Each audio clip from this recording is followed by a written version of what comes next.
Welcome to the Modern Classrooms Project podcast. Each week, we bring you discussions with educators on how they use blended, self-paced, and mastery-based learning to better serve their students. We believe teachers learn best from each other, so this is our way of lifting up the voices of leaders and innovators in our community. This is the Modern Classrooms Project podcast. Hello and welcome to the Modern Classrooms Project podcast. My name is Toni Rose, a designated hype person here at MCP. And y'all, another pure magical moment for me. I have Kareem and Rob on the podcast with me today. And so welcome Kareem, welcome Rob. It's been such a long time, I feel like, since we've been in the same space together to talk about all MCP, right? So thank you for spending some time with me, making sure that you have time available to do this recording. And so let's jump right into it. I think the biggest thing that's going down at Modern Classrooms right now that I'm not sure everyone in our community is fully aware of, because it only actually is in service of a portion of folks, is that Modern Classrooms has really gone down the road of figuring out what it means to pair our model with curriculum. For years, we created a solution that we continue to scale today and are incredibly proud of, that anyone across the country, let alone the world, can access. It's a methodology of teaching. Rob wrote a fabulous book about it. We have all of our courses, both free and paid, that equip educators with the skills they need to think differently about classroom instruction, and one that's blended, self-paced, and mastery-based. But we also know that for a lot of folks, just figuring that out with the resources in front of them, with the curriculum in front of them, is a super lofty task, and not one they have the time or are willing to jump in and tackle near term. And it's totally understandable. Teachers are incredibly busy people. They have so many things going on in their lives. And, to go down the road of creating instructional videos and building guided notes and mastery checks and progress trackers is just not something that every single teacher wants to try. And even if they want to try, it's not necessarily something they can do. So this next iteration of our work has really been about figuring out what would it mean to actually build those resources for educators. Yeah, I think being now several years removed from the classroom, it's easy for me to forget how hard it is really to be a teacher, and just the burden of not just teaching, but planning and all the other things teachers need to do. And I think the unifying thread here is figuring out, how do we make life easier for teachers? How do we make this model easier to implement? Because if this is easier for teachers, it's going to be easier for students to learn. Everyone's going to be happier, and it will just be more effective. So the curriculum piece is a huge part of that, giving teachers pre-made resources, also helping them do that sort of cognitive work of adapting the curriculum to, the model and vice versa. And then the other part, I think, is technology. We know that there's a lot of technology out there, and we want to make sure teachers use technology the most effective way possible. And so we're thinking about, what tools can we build that facilitate the type of instruction that we want to see for teachers and students. Not what do school districts want to buy or what's easy to make, but what really fits into instruction. Just yesterday, I was in a classroom in Pennsylvania, fourth and fifth grade classrooms, and I see students who are engaged. I see teachers who are happy with this approach, and they're happy the way that they spend time in class and the way that their students are learning. And that is always the highlight. There's really nothing that is more satisfying than going to a teacher's classroom, seeing this in action, talking to the teacher afterwards, and particularly talking to the young people and hearing them say, I like math now. This was a math classroom, and certainly there's a lot of students out there who don't like math. And so the fact that this model can help students like math, and more importantly, feel confidence in themselves and their ability to learn, is really gratifying. So, I've been fortunate to go to a lot of classrooms over the past 5 years, not nearly as many as Kareem and others who are, on the road almost every week, it seems like, visiting classrooms, but that never gets old. And I think as we make things even easier for teachers, I think we'll see, even more sort of satisfied and confident teachers out there. I would say for me, I think there's kind of two threads. One is, I think the durability of the model for teachers who started this journey 5-7 years ago, and you still see them in schools and systems, and they've iterated and improved. But at the end of the day, like, they're just running a modern classroom that they've optimized, and that's super cool. I mean, like, not that many things stick around for 5 years in that way, and certainly instructionally, I think it's pretty rare. So nothing gets me more fired up than a veteran teacher who's been in the system for an incredible amount of years, who understands teaching and learning really well, who's adapted their learning environment around our instructional approach and then stuck with it. Like, that is just a level of excitement for me, and like belief in the power of the solution in a way that I can't replace any other way. So I think that I've seen that now so many times, and you can't see that without being around for a while. To be able to go back to the same systems and see the same people creating classroom level change, like, that's super cool. I think the second thing is, when we came into the space in like 2017, 2018, the broader landscape, I don't think fully understood how difficult the role of educating was. Like, I actually think there was a lot of other reasons people would use to describe why student outcomes are not where we want them to be, and the broader sort of education environment needs a lot of improvement. And sure, those reasons are valid. But one reason that wasn't particularly loud was the teaching profession doesn't make any sense and is too hard. That was sort of a fringe perspective. It was a perspective that, like, folks like us would say. It was a perspective that other sort of advocacy groups might articulate, but it wasn't sort of a mainstream thing that, like, teaching is an unbelievably difficult job, unconquerable task, and wildly undercompensated. Having now been at this since launching the organization in 2018, that's radically changed.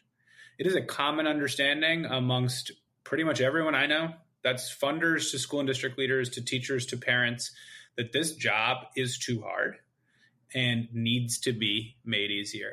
And that feels exciting to me. I mean, it's still in very many ways too little too late, and it's exhausting that it has taken this long, and maybe a pandemic and a bunch of technology and a bunch of other variables. But I'm not going to spend my time worrying about why it took so long. I'm just glad we're at a point in time in which educators out there should feel at least a little more heard. I know that you both are pretty excited as well about, like, hey, we're going to start with math and let's see how we can, like, run with this. So again, thank you for that, because I know my relationship with math has gotten a lot better. That's my new greatest accomplishment of the past 5 years. Yeah, and you did a TED Talk too, right, Rob? I think not recently, about the relationship with math, like, that complicated. Yeah, I gave a talk that was called Why Americans Hate Math, and I think it has nothing to do with math.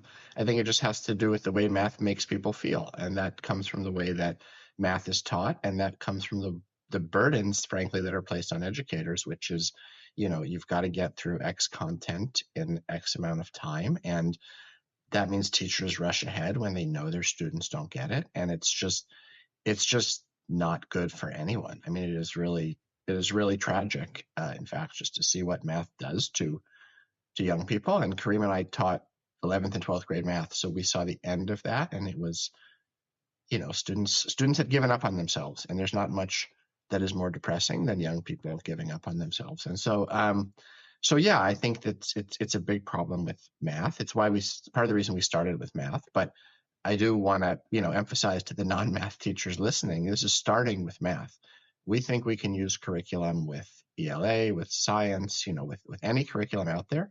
We think we can help teachers, but we have to prove that we can do it well on a smaller scale first. And so that's why we're starting with math. But, have hope, non-math teachers. We know what you're going through as well, and we want to support you too once we feel like we really know the best way to do that. AI exploded on the scene, and I think there is not a lot of clarity around what it means for classrooms. But things are changing so fast, which for a person as impatient as me, I kind of like this vibe. There's just like change all the time, and it's constantly stimulating. But what I do think is going to happen a little bit in 2016 is some of the like overhype is going to chill out. And we're going to start to get some clarity both at Modern Classrooms and across the country about what it means to leverage AI in the ways that we hope it can be impactful in classrooms, and also where is it really not moving the needle and arguably destructive. And I think right now we're at an explosive moment filled with opinions and not a ton of clarity. And when that happens, I just always remember, like, teachers just have to sit at the end of that and be like, thanks, everybody. Like, job was already ridiculously complicated. I already have to make a million decisions at once. And now you all like sit in your rooms and play around with tools and talk about its impact. It was like incredibly annoying and rarely productive, and rarely ever reached me. So my hope is that we're going to get out of this zone of just like pontificating about what AI can be, and actually get to a spot where like we have useful things, as Rob alluded to, that we may be building, but also that like the broader landscape has clarity on. I mean, I always want to share with the folks that listen to this podcast how thankful we are of what they do. What has never been lost in Modern Classrooms is the fact that everything we create and do is ultimately built off of the things that we see educators do. And frequently they are then the people we pay to then create the resources.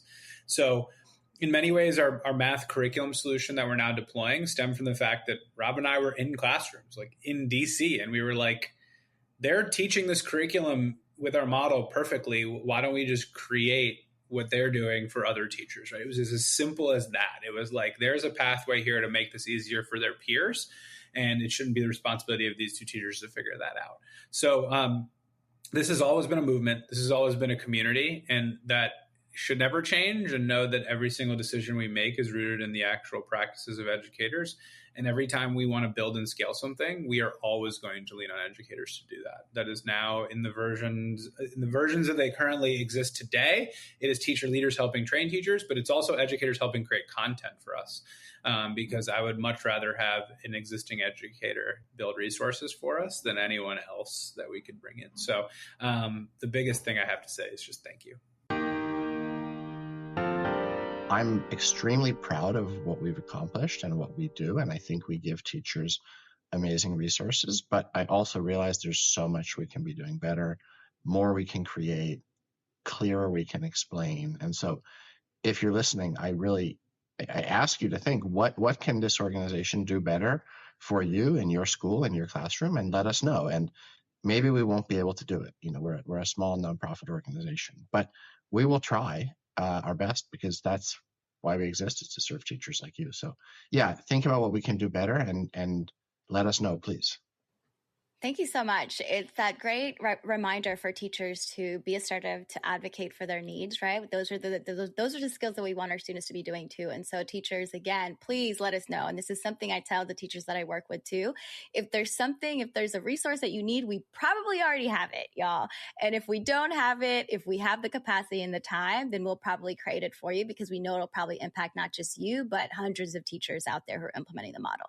So, thank you both for being here. It's such a pleasure being in this space with you both. I feel like it's been a while. So thank you again for your time. And I'm so excited to see what MCP comes up with in 2026. Awesome. Toni Rose, thanks for having us. Nice blast from the past. Thank you for this wonderful podcast. I'm honored to be on it again. So thank you. Thank you so much for listening. Listeners, remember you can always email us at podcast@modernclassrooms.org, and you can find the links to topics and tools we discussed, as well as more info on this week's announcements and events, in the show notes for this episode at podcast.modernclassrooms.org. We'll have this episode's recap and transcript uploaded to the Modern Classrooms blog on Friday, so be sure to check there or check back in the show notes for this episode if you'd like to access those. And if you enjoy our podcast and it's been helpful in supporting you to create a blended, self-paced, mastery-based learning environment, we would love if you could leave a review. That does help other folks find our podcast. And of course, you can always learn the essentials of our model, if you want to go beyond the podcast, through our free course at learn.modernclassrooms.org. And you can follow us on social media at modernclassproj. That's PROJ. We are so appreciative of all the hard work you do for students and schools. Have a great week, and we'll be back next Sunday with another episode of the Modern Classrooms Project podcast.